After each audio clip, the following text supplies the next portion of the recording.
Good morning and welcome. I'm Raisa Rodriguez, Associate Executive Director for Policy and Advocacy at Citizens Committee for Children. Please note that today's programming is available with closed captioning should you need. I am excited to be with you this morning, although what we will be discussing is profoundly troubling. Welcome to our second out of 5 Real Talks in the month of October. Real Talks is a collaboration between Citizens Committee for Children, FPWA, and United Neighborhood Houses that grew out of our collective urge to respond to the urgency of this moment, to actively confront racism, inequity, and injustice. If ever there was a moment to address the pervasive presence of race and class-based disparities and the issues we grapple with each day as advocates, service providers, and sector leaders, it is now. There is no better time. We see these unjust racial disparities in the disproportionate impact of COVID-19 on Black and Brown communities. We also see these disparities in the senseless loss of Black lives at the hands of police and white civilians. It is true, at this time we are called not only to fight against COVID-19 pandemic, but the pandemic of racism inflicted on Black and Brown communities. These inequities have long existed and are built in by design into our systems. Real Talk aims to bring attention to systemic barriers and systems change in order to finally achieve real equity. Today's focus is housing equity. Housing equity has played a significant role in the disparate impact of COVID-19. The data confirms that communities hardest hit by the virus are communities that were facing risks associated with housing instability, even before the pandemic. Risks like overcrowded housing, severe rent burden, and large numbers of children and families entering the shelter system. It is impossible to have a discussion on housing inequities and racial injustices without starting with the issue of family homelessness. In New York City, just about 65% of the Department of Homeless Services shelter system is comprised of families with children. More than 1 out of 10 New York City public school student lacks a home of their own. And in some communities facing inequities every day, that ratio is much, much higher. Black and Latinx households make up 95% of the city's shelter system, 95%. So it is undeniable that housing and homelessness is very much a racial justice issue of our time. I'm going to start with what our ask is of you today. We hope you will keep learning, we hope you'll keep talking, and we hope you'll stay engaged and push with us in the fight for equity. In the chat, you'll find the registration link for upcoming Thursday Real Talks centered on mental health, education, and criminal justice. Now let's talk family homelessness. CCC is a lead organization in the Family Homelessness Coalition, comprised of a diverse group of stakeholders working to promote policy solutions to combat family homelessness. In February of this year, before COVID changed all of our lives, the Family Homelessness Coalition released Portraits of Hope, a photo project and documentary that included the stories of 6 brave women and who shared their experiences with housing instability. Before I invite our first speaker, Kadisha Davis, a housing fellow on the Family Homelessness Coalition, I'd like to share with you a brief clip of her story as told by her in Portraits of Hope.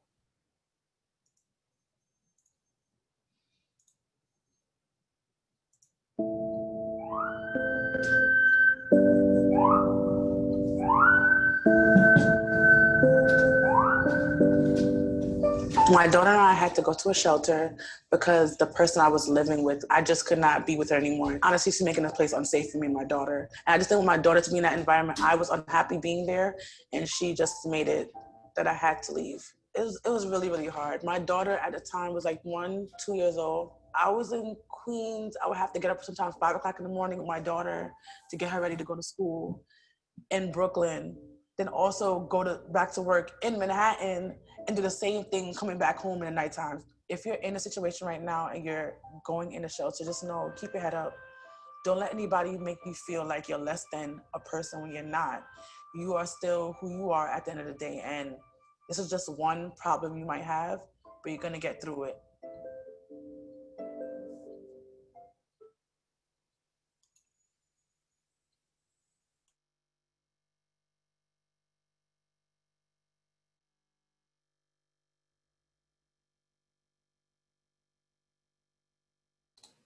Audio, Ms. Rodriguez. Thank you. Sorry about that.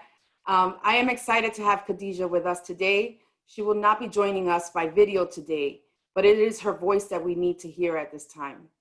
Kadisha, welcome. Hi, good morning. Hi, Kadisha. Thank you so much for sharing your time with us this Thursday. We find it so important to really include voices like yours when we talk about policy solutions to this issue. I really would love to hear from you and for you to share with our listeners what you see as the biggest issues facing families with children, especially during this pandemic. Problems right now with people in shelter with children at this point, I would say that having time to really dedicate to their children while they're at home and doing remote learning is a big thing right now, especially if you're working from home, to do both, because you still need the money to come in, but you also need your child to get the education that they need to be successful in life, for like, for the future. Other problems I see that they might have is also when you're in a shelter, many people might not notice you're not able to keep your child at home when you're going out to work. You have to find a place for them. And with that being said, if you're going to work and you have no place to put your child, you cannot go to work because you have to stay home to watch your children. So that's also a big problem that they face in the shelter. They want to go to work to make their work life better, but they can't make their life better because they have to still watch their child. And they just need more resources like in that to take care of their children, to also make itself, a better place. Also, it's funding. For example, right now, children are at home because of remote learning.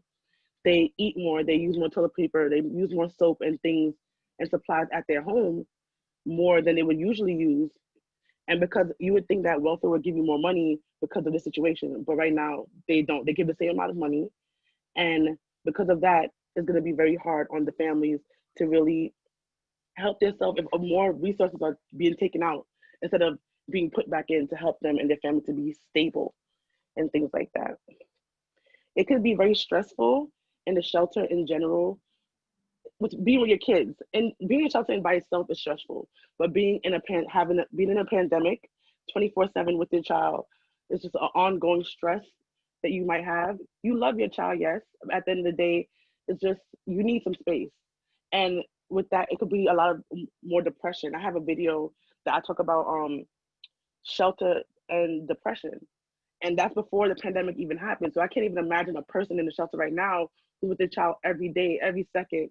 It can be very overwhelming. And I think parents just need a little break from their children and things like that. Kadisha, thank you so much. You raise so many issues that I know so many of us can relate to. It really points to the fact that much of what you're facing, of what families like yours are struggling with, are things that we are all struggling with, except with less resources. Thank you so much for your perspective. I wanted to get a sense from you. We've had several conversations. You're very passionate about these issues. I know how busy you are and how much you have on your plate. I'm curious if you can share with our listeners why you choose to be involved, why you choose to be an advocate, despite the fact that you're juggling so much. The reason why I picked to be an advocate, well, first of all, if you couldn't tell, I used to be in a shelter. So I definitely know how it is to be in the shelter life and not have everything that you need. And when I was in the shelter before I went in, I didn't have the resources. I didn't know the information about how to be in the shelter, how to get out of the shelter. I thought that when you go in, you'll have all this help that you think you would get, and it's just not the case.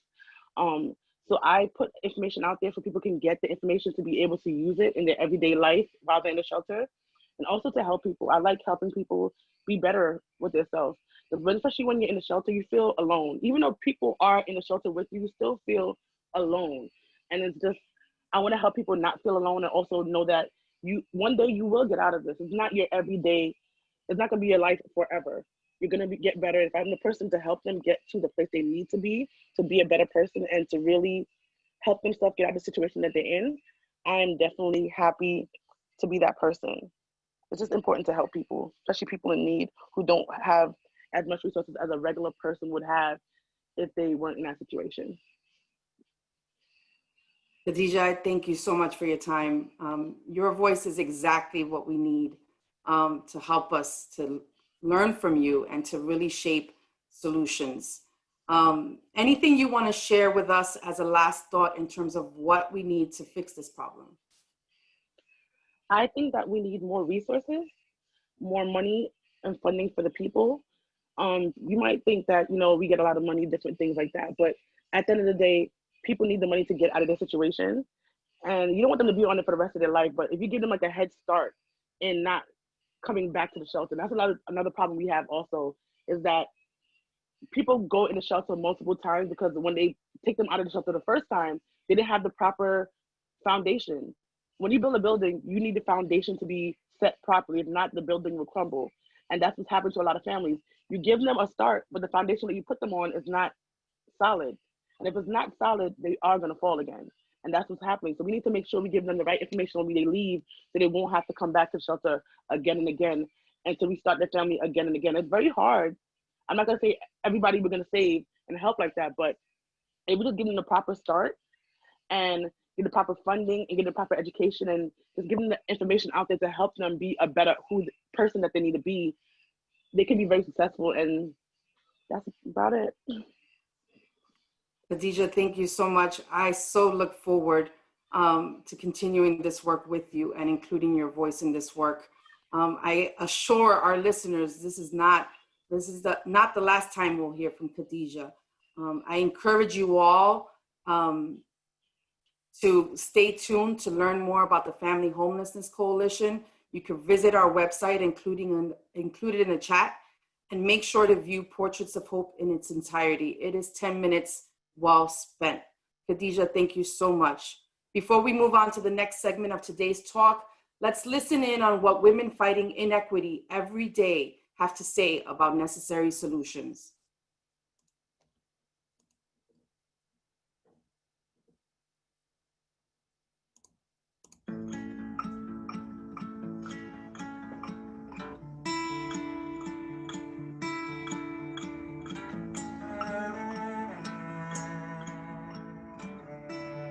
There needs to be a more holistic approach to helping families. The city, they try to help, but it's more of a bandage on a bullet wound than anything. Our system is not working. Instead of building shelters, why don't you build some low-income housing? So I received a city FEPS voucher, and it's hard because a lot of people don't want to accept vouchers, which is illegal. They either don't accept you or they just don't want somebody who's in the system. And they also have to stop asking people who have never experienced a shelter life advice about the shelter. You can't change something you haven't experienced.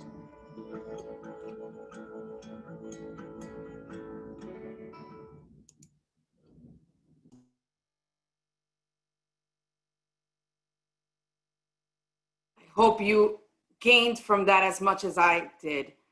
Now let's talk housing. For the next part of our talk, we are joined by Braden Crooks, co-founder of Designing the We, and Kirk Goodrich of Monadnock, Director of Real Estate at Monadnock Development, who will share with us their respective work in community development and affordable housing.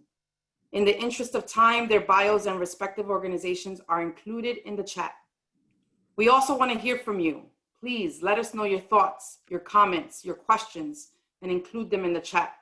We'll get to as many questions as possible, time permitting, at the end of our program. Thank you both, Braden and Kirk, for joining us this morning. Braden, I'd like to start with you.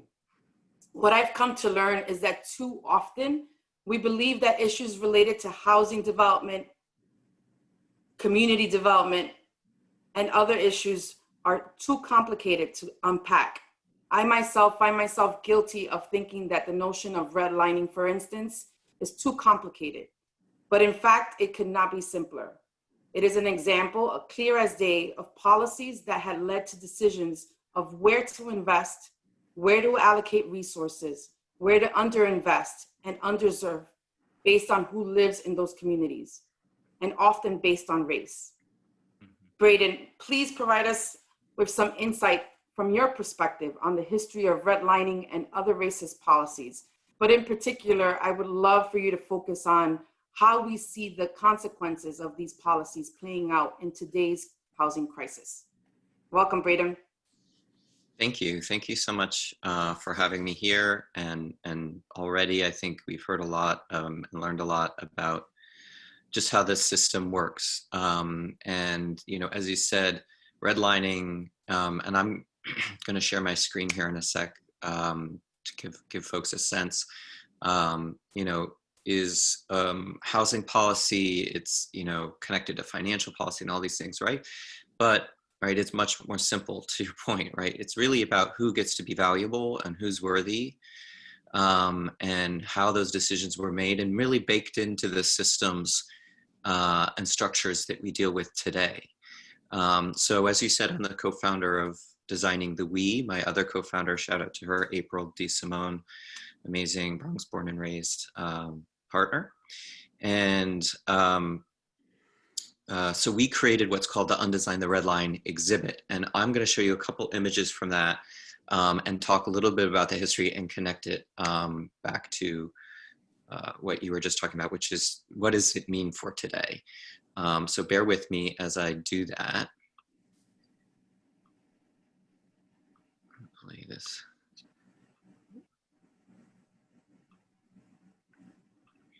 So the Undesign the Red Line, hopefully this works, exhibit is a traveling exhibit. We've had it in several places in New York, in the Bronx, in Brownsville, Brooklyn, in East Harlem, downtown. And it talks about this history, which is, you know, how does structural racism and inequality really get designed into all these systems? And it's a story we don't tell. I didn't learn about redlining in school. I don't think most people have. And we've heard, some of us on this call may have heard about redlining before, and I'm going to give a little bit of a background on it, because not only is redlining so consequential for who gets to build wealth, who gets to be valuable, who gets to join the middle class in America, but it's also really an important metaphor for that question of, you know, how do we create in our society not only how we treat people, but even in the systems and structures, who gets to be valuable. This is a redlining map of the Bronx, very typical map. 239 of these maps are made for across the country. So basically every city is going to get a map. And, you know, here you start to see these maps are made in the 1930s, right? So what's happening? You have the New Deal being proposed by... Sorry to interrupt. I don't believe our viewers can see the map. Okay. I'm trying to, I've switched pages here, but hold on, let me just try switching back and forth.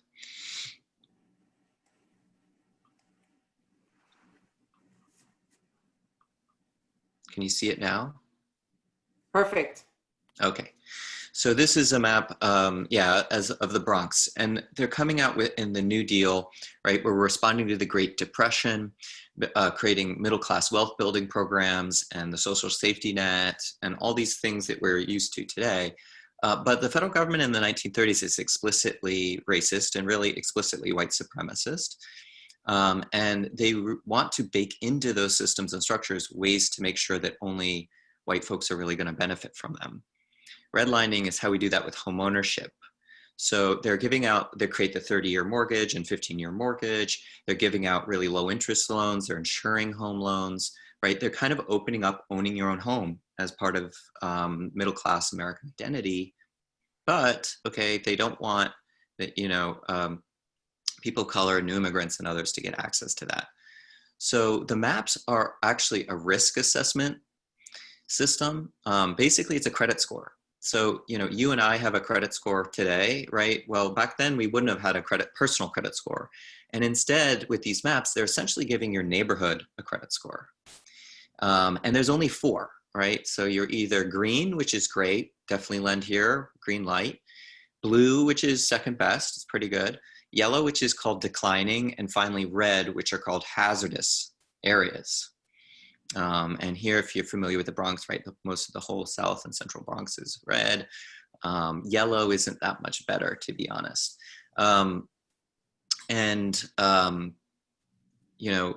What this means is that these areas aren't going to get access to these home loans. Well, and because it's backed by the federal government, because it's going everywhere, right? It's not just going to limit itself to these particular home loans. It's also going to be insurance rates, business loans, bank branch locations, all kinds of access to the financial system gets shut down in these neighborhoods for large part, or restricted.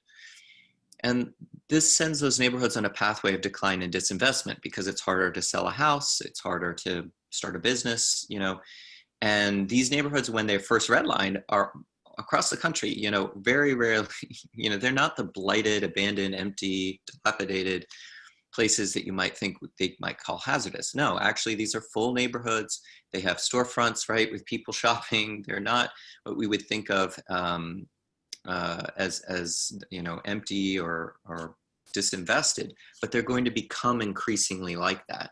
And that's because of redlining and policies connected to it, that they actually enter a cycle of decline and disinvestment. And the question is, of course, well, why do that to an area, right? Why put it into this cycle of disinvestment? And the answer is in the map. And so the answer, you see these, might be able to see these numbers, it says C10, D2, D4. Those correspond to what are called area descriptions, which are going to tell us, well, why is it yellow or why is it red? And we have an area description here, and just wave at me if you can't see it. And here's the area description for the Bronx, and you go down to line C, it says detrimental influences, Negro infiltration. Right, so here, the federal government, right, is going to be completely explicit to say, there are hazardous people in America, and we need to know where they are and where they're quote unquote infiltrating, or sometimes they'll say invading.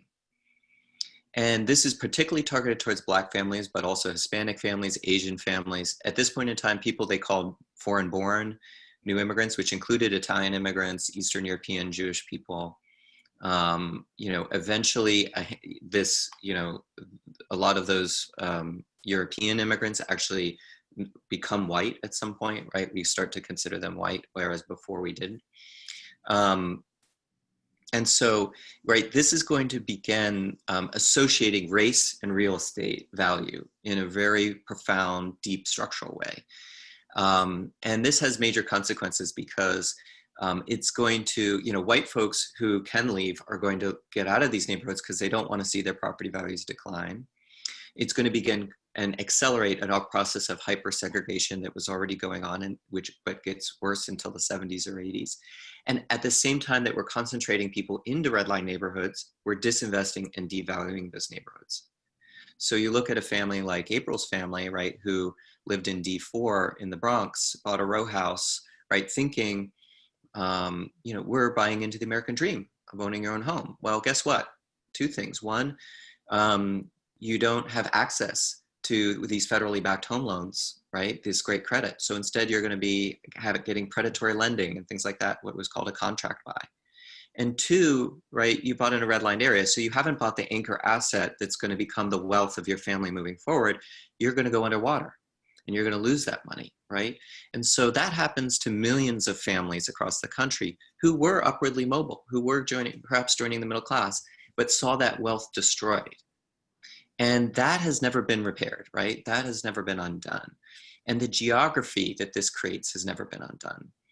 So you have a massively segregated geography across the US, and you have this huge racial wealth gap, which is produced through housing and other assets. And so, you know, although redlining formally was made illegal, right?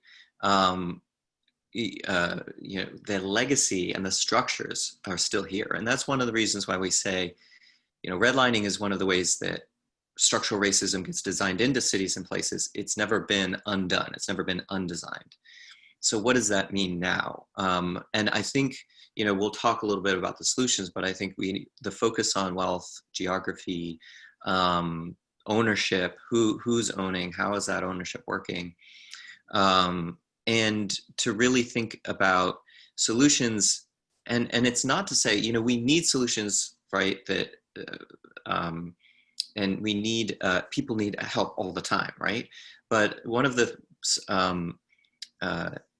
reports that we cite in our exhibit is called Umbrellas Don't Make It Rain, which I really like the name of, because it's talking about, you know, we have a lot of programs that are helping people, but we're not going deeper, right, to the effects of this historic wealth destruction versus the causes, and going deeper to rebuild and repair the wealth that was destroyed. And I think that interrogating that, like, how do we do that? How do we do that moving forward? Is this the system we want to use, or do we want to change this system, is a big question. Thank you so much, Braden. That was so helpful. I'm really glad you touched upon the issues, so many issues, including the wealth gap, the cycle of disinvestment. I want to turn to Kirk now. Kirk, you know, I'm sure in our work, in our continued work on the coalition, we keep pointing to the affordability issue, right? Affordability has been, will continue to be an even greater concern as we turn to recovery. The recent snapshot of the household pulse data confirms what we already know. Households with children, particularly households with very low income, are disproportionately impacted by loss of income during the economic collapse. Kirk, considering, you know, we often describe this as a looming housing crisis, you know, considering that so many households with children are unable to make last month's rent, and even more express lack of confidence in paying next month's rent. I'm curious, from your perspective, if you could share with our listeners, what do you see as the scope of this issue, the crisis at hand, in particular, the barriers to building affordable housing? Right. So first, Race, thank you for the invitation to be on Real Talk, and I've heard good things. And Braden, thank you for the good information, because I think you're right. That's not the history we get in elementary school or high school. We have to want to know the things you're saying to know it, and I really appreciate that, Race. I think the crisis at hand, which I'll describe in a moment, is more of a symptom than it is the real underlying problem, right? So in our city, and I'll give you stats for our city and circumstances in our city, but the reality is it's a problem that's pervasive throughout the entire country, right? So in our city, the most vulnerable families, you began this by talking about homelessness. There's 60,000 individuals in homeless shelters, in DHS homeless shelters. That doesn't include youth aging out of foster care. It doesn't include families who are a part of the domestic violence HRA system. It doesn't include people who are doubled up, people on the streets who are not formally in the system. And add to that the people who are, poorly housed, underhoused, and housing insecure, who are not part of a formal system and not part of those stats. And even during the best economic times, over the last 10 years, the shelter population has grown, significantly. the housing authority in New York City has 170,000 units. There's a capital repair deficit of about $32 billion, which the housing authority and the city are doing the best they can to address. But resources are in, or in short supply, and we're in austere times. And so in a very fundamental way, even before COVID hit, we were in a very serious housing crisis perpetually in New York. The city has a vacancy rate on average historically of 2%. So we're in a very hot housing market where rents are really high and people's ability to afford it is diminished over time. COVID has sort of just exacerbated it among the poorest New Yorkers. And so you have people who are employed gainfully who are no longer, people who are receiving unemployment benefits, and those are running out. So the crisis is only worse than it ever has been. And we were in a bad situation to begin with, even though we experienced tremendous economic times. But I describe this more of as a symptom than as the underlying problem, because to the point that Braden was making, the Washington Post published a study that was released by the Federal Reserve a few weeks ago that said the median Black family has wealth of approximately 1/8 or 13% of white families in the United States. Among Hispanics or Latinos, that figure is 1/5. And we know statistically that 63% of all wealth in our country is typically from home ownership and retirement accounts. And so the wealth gap that exists in our country, creates a situation where there is no safety net, right? When you don't have the ability to build wealth, it compromises your ability to serve as a safety net for your sister, your brother, your kids, an extended family. And, I'm from a single parent family. My mother bus trays in a hospital kitchen for 32 years at Downstate in Brooklyn. It was 4 of us she raised with not a lot of money. And I used to tell people before now, growing up the way we grew up is like operating without a safety net. And you're basically on your own. I started buying my own clothes when I was 13 years old. So the point I'm making is this wealth gap isn't only about the individual's ability to buy a home and build wealth for themselves. It impacts our ability as Black and brown people to help one another and our family members and our extended family and neighbors. And because we have less ability to accommodate people who may be homeless, to lend money to folks, to help them in a variety of ways, you see the shelter population and the folks who are housing insecure disproportionately are brown and Black people. And so this is all connected. And so from my perspective, wealth building and the failure of our housing policy to address the wealth gap is probably the most intractable and solvable problem of our time. We talked about the differentiation in wealth between Blacks and white families and Latino families and white families. In addition to that, the rate of home ownership is 44% among Black families, is 73% among white households.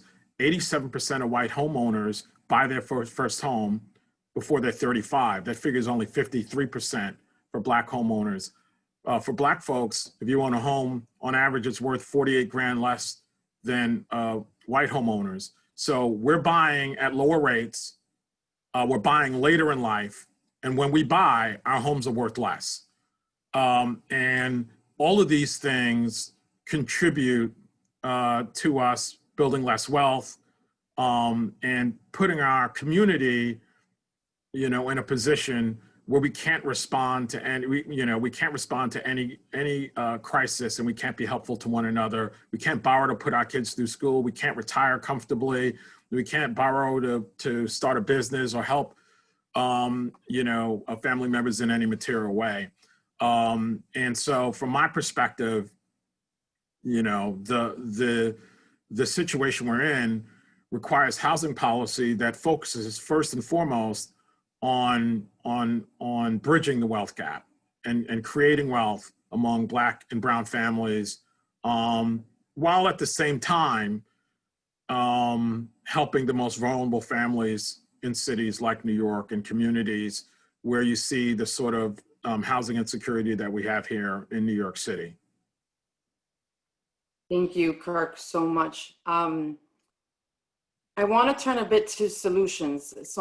Both of you highlighted a few already, but I want to dig a bit deeper into what you see as real solutions to this issue. Before we get there, I do want to address a few comments and maybe even a question that is very related to solutions. We did receive a comment pointing to the need to really focus on the high risk that homeless men are facing, or the disproportionate risk for singles in the system. We recognize that. Our focus to elevate family homelessness in no way takes away from that. You're right, the number of singles experiencing homelessness is on the rise. CCC is a child advocacy organization, and our focus is really bringing attention to the fact that too many children are still growing up without a home. Having said that, we work with tireless advocates that work on the continuum, the system as a whole. And if you are interested in working and keeping it real on homelessness facing men, we will gladly connect you with some partners in that area. Another question I got is related to gentrification. We get asked, does gentrification help? Does it mitigate the risk of redlining, or does it make it worse? I think that's a perfect opportunity to answer that, but also to then bridge and talk more about what does it take to solve this issue. Braden, you want to go first, or you want me to, like? I'm happy to go first if you want to. You're welcome. Sure. No, go ahead. I'll piggyback on you. Sure. Yeah, that's an excellent question. You know, I was thinking about this question of ownership, which I think is really key in our mind, which so much of the structural history of the US centers itself on ownership and what systems we have for ownership. You know, we work, you know, we use this exhibit as a real process of telling the story and the history and, you know, truth and reconciliation of like, we need to tell this story if we're ever going to understand how we got here and therefore create solutions for what comes next. But we also work on the ground in communities and with policymakers and others to really think about how we're going to do that. And one of the places where we've worked is Trenton, New Jersey. And in Trenton, you still have many neighborhoods that are really locked in the situation of disinvestment. And across the country, right, where we've taken this to many, many cities, you often find, you know, neighborhoods in one of two positions, just to bridge it to that question, either still locked in essentially a situation of redlining and disinvested and grappling with that, or speculated, gentrified, right, flipped, essentially, right? There isn't this third way, right, of like, how does the tide rise and that lifts everyone's boats? Because, you know, you have this dichotomy, which is very endemic to the system. But in Trenton, right, a lot of these neighborhoods in a situation of still being very disinvested from redlining. However, and that means the property values are very low. However, the rental market's actually quite high. And someone was telling me, and we were talking about that, I don't have the source on top of my head, but it's a good framing, which they were talking about that if you buy a property in the US and you rent it out, your return on investment takes about 10 years to make the money back. In Trenton, it takes 3 because the property values are so low, but the rents are still high. And so we work with plenty of people who've been renting their place for 9 years in Trenton. Essentially, they've bought it 3 times, you know, but they don't have access to home ownership or anything like that. And so folks were talking about things like rental assistance, which are extremely important because it stabilizes a family. It helps, it does a lot. But the wealth of that rental assistance, those rental assistance dollars, is going to be built by the slumlords of Trenton, right? That's where it ends. So we're like, okay, we actually really need to think about ownership and switching that system. And we're working with the city of Trenton, who themselves own a bunch of properties, to do a community land trust for first-time home buyers and things like that, to get people scaling with an affordable option for home ownership. And then, the question about, so just to kind of put that in a framework, right? That's starting to think about how do we zoom out a little bit to the systems, follow the dollars, where are they going, how can we recapture that for the neighborhood rather than seeing it leave the neighborhood, things like that. And I do think that community-based solutions have their own positives because it's creating a network of people who can support each other. As Kirk pointed out, I think that was really one of the things that gets upended through things like redlining, displacement that's happened is the disruption of those networks, which are vital. And then, yes, gentrification. Most people, most housing advocates really fight against gentrification because it's a dramatic increase in rents, usually, that forces displacement, has caused homelessness, absolutely. And it's mostly driven by real estate speculators, especially in New York, national and global real estate investment trusts that are making the dollars from this speculation. It's less common, although that is happening, where you'll have white families moving in as buying a house. That is going on, but I think what needs to be highlighted are these people that are kind of pulling the strings, and the policy behind that that kind of sets the stage for that. You find that a lot of people, it comes along with a lot of predatory practices, people kind of swindling existing homeowners, Black homeowners, out of their home, selling it at a lower rate than it's worth, things like this. So, it's oftentimes, right, causing quite a bit of problems. Although there are people who've owned in neighborhoods for a very long time who've been able to sort of cash out. And there's something to say for that in terms of building wealth. Is it something that's broadly building wealth across the whole community? I don't think so, but yeah, these are the kinds of things that we can interrogate and sort of start to say, well, what's good? What are the parts that we, want to look at as good, and what are we, how do we want to challenge that, and how do we change these systems to be more equitable for everybody? So, I think gentrification is always a challenging topic for me. One, my concern when folks, either real estate speculators or folks of higher incomes, begin to come into a neighborhood that's traditionally been working class or lower income, is one, displacement of poor and working class renters. And secondly, a phenomena which, as property values go up, people who grew up in those neighborhoods, their ability to afford to purchase a home in the neighborhood they grew up is compromised. And that's a real thing. So there are a lot of people who grew up in Harlem and Bed-Stuy, in the 60s and 70s and 80s, who can't afford to buy there now. And that's, I don't think that's a good thing. But let me give you, and I think that's a serious problem.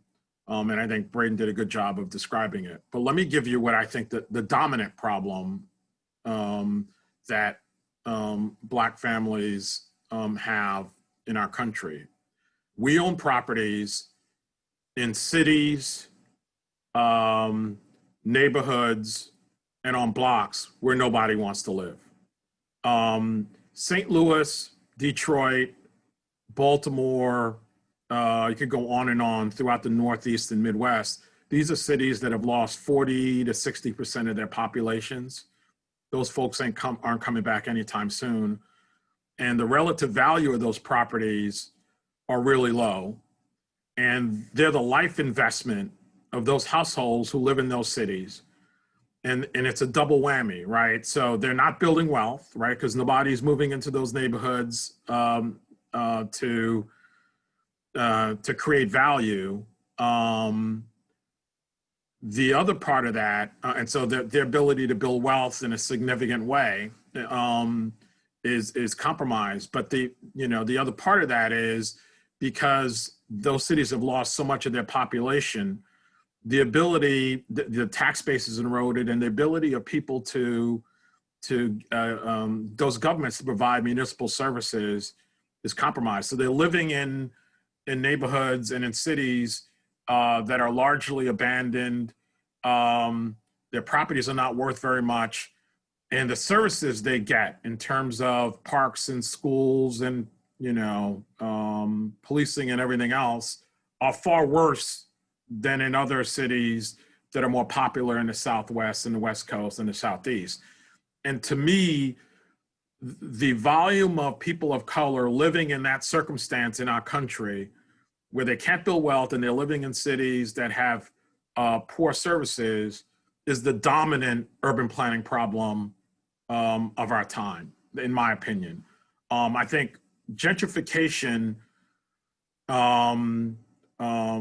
is certainly a problem in the way Braden described, and I'm concerned about it, and I'm concerned about exacerbating it, particularly in cities like New York and Boston and on West Coast cities, where their low vacancy rates and property values are going through the roof, and there's a lot of speculation. But I'm more worried about the wealth gap that's exacerbated and the quality of life I see Black families have when they live in neighborhoods and cities that no one else wants to live in, and what it means for their future and their kids and grandkids. And that is an unsolvable problem at the moment. People have been trying to get me to go to Detroit to do work forever. And every time I tell them I did my time. I was in East St. Louis, Illinois. And when you look at these communities, the people are wonderful. They're resilient, but the macroeconomic trends are not allowing them to build wealth and to live comfortably for the reasons I said. Thank you, Kirk. It's so important. I'm glad you mentioned the depth of the problem and describe it as unsolvable. It's so easy to be discouraged, right? We've been at this for several decades. We've been talking about this for some time in all types of circles. I myself say, I've been working on this X years. Partners say we've been on this forever. And that seems like part of the problem, right? Like we're at this for so long, but are we moving the needle? And I want to really have our listeners hear from you what you see are real differences that we can make. What is it solvable? What's the role of government? What are practical things we can do now? Even though we are in a fiscal crunch, right? We often hear, advocacy right now, it is tough to do advocacy. We are in a dire fiscal climate, but we're trying to continue to elevate the need to invest not only in children, families, and communities to make sure that we don't make this crisis worse. Tell us in your thoughts, in your view, what you see government can do.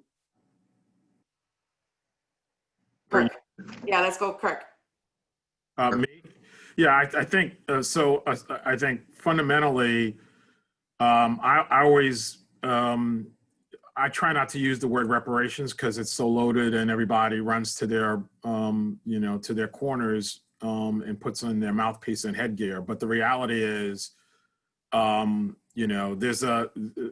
there's a particular group of people that were discriminated against systematically, and we have a wealth gap. And so we have to create programs that really bridge that gap. I'll start with a very simple thing. home ownership, affordable home ownership has been something that the city of New York has done a lot of. What I would like to see, and the program has basically been built on, it's a production program. So developers build affordable housing and they sell it to people. I don't think that it takes a long time to develop and sell properties. I think that's too slow. I think the city of New York and the state should create a program where they qualify people who are, you know, working class people, moderate income people, middle income people, and give them a soft second mortgage to be able to go into the marketplace and buy existing homes. And releasing people to buy existing homes in a lot of these neighborhoods that they currently can't afford is really key, as opposed to waiting for developers through a city or state program to build housing. It just takes too long and you don't get to the volume.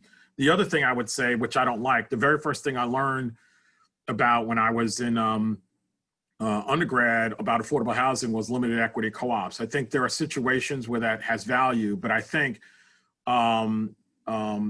limiting the equity of folks who've traditionally been disenfranchised and have been able to build wealth when you ultimately help them buy a home is cruel. I think we need to be able to buy a home and build wealth just like white folks do. And if there's a government program that says we're going to help you buy a home, but we're going to limit your upside, I don't think that works. I think a limited equity co-op or CLT has value in certain circumstances, but with respect to this particular issue of wealth building, I would like to see a program that allows people to build wealth in a meaningful way. Thank you, Kirk. Braden, your thoughts?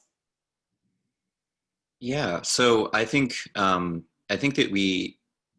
the topic of reparations is an appropriate framework to put a lot of different policy into, to start thinking about, let's say, a reparative approach to housing. And, you know, one example of that, thinking about this was, you know, here's a small city, I won't name it necessarily, but like, right, looking around, they're in the situation that Kirk was describing, where just consistent disinvestment and suppressed property value and things like that. And they're like, okay, we need to raise some property values here so that we can raise more revenue for the city. And they looked around and saw particular neighborhoods where, you know, people hadn't painted the house and the shutters were falling off, and, you know, things like this. And they said, well, we have these building codes. We just need to enforce them in these neighborhoods because I guess people are lazy, right? And they're not fixing up their houses. Well, guess what? You know, they're doing this in the red line neighborhoods, you know, and the reason isn't because people don't feel like doing it. It's because of decades and decades of structural racism baked into who gets access to finance and all of this, and redlining and things like that. And so, of course, people can't pay these fines, right?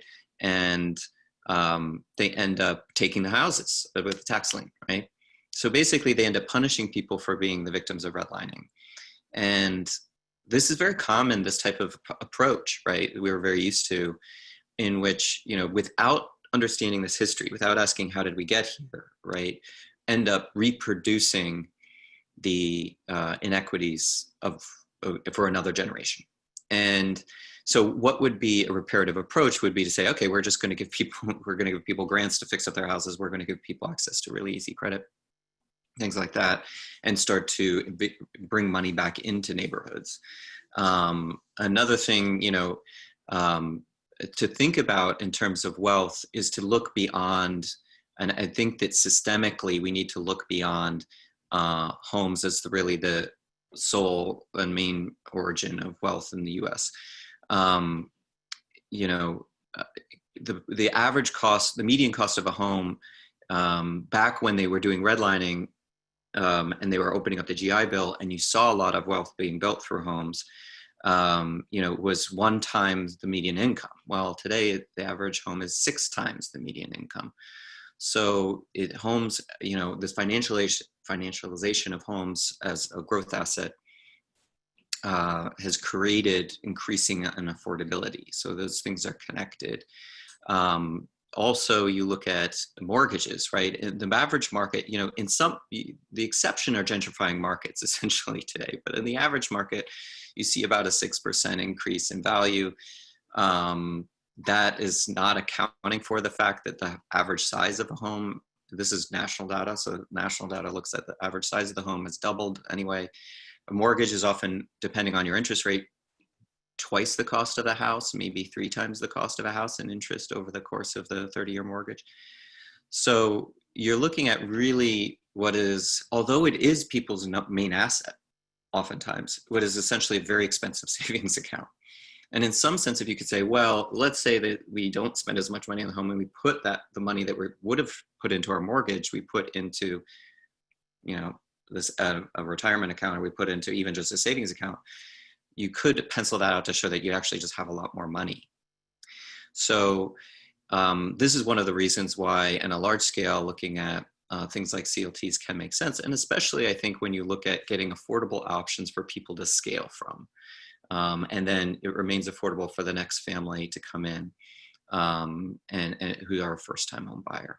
And one of the things that I think programs that can accomplish that, and I totally agree, the building new is part of the solution, but we really have to look at the existing stock, because you know, I think it's things like down payment assistance grants that come in maybe with something like a CLT, so that, you know, as people scale to their second home or what have you, right, we keep it for the next family. But you just give people $100K, you know, right into the asset of their home, and that's building straight into the wealth of that family. And repairing, you know, it's a reparative approach, but it's using policy that already exists. Historic wealth destruction that's happened. So, you know, and I think, again, there's no silver bullet. Some people looking at community wealth funds that are, and credit unions and public banks and things like that, that are pooling resources and investing in small businesses and investing in neighborhood improvements and things like that, and crowd equity. And there, you know, there's a number of different diversified questions and answers to think about when it comes to building wealth. Thank you so much to both of you. You've given us just the right amount to keep thinking about.